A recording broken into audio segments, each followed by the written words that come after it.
Sel vaxtdan keyin şu görüp duran lentleriniz qırqılıb, birinin açılış mərasimi olub ötədi. Bizə Xankatımın Pobeda elatındamız.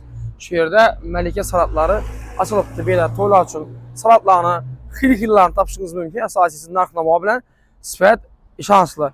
Keyin bu yerdə yarım tayar mahsulatlar var ikən, toylar üçün bərəklər var ikən, ondan təşkərə bir də fast food mahsulatları var ikən, hot dog desəm, cheese desəm, benim təşrif bir öyrəsi. Bəs nömrələri qoyub etdik. Adresinə gələ olmasa Xankatıməni Bağımız Pobeda bərabər tərəzidən burun. Dım tapar məsələnizə, pəstəyə nömrələri bağlanıb gələ öyrəsi.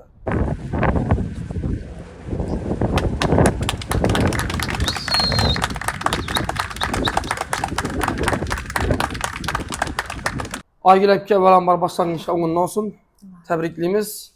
Qayında bu sertifikatlar var ikən, bulan nedə qansız? Mana birinci ustazım boladan Nilüfer Əbkə, ötəşdə Xaybər oxutdum. Əqrəb.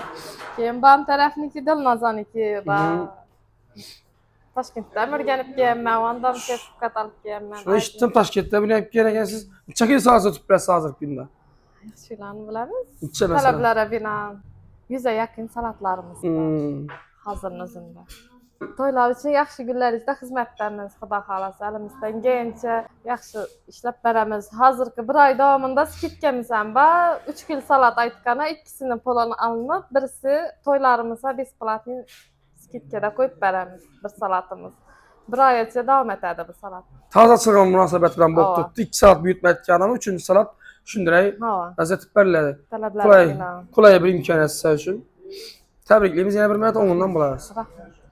Xankalı klientlarımız olsa təklif etəmiz Məlikə salatları da açıldığını göstəririz mümkün.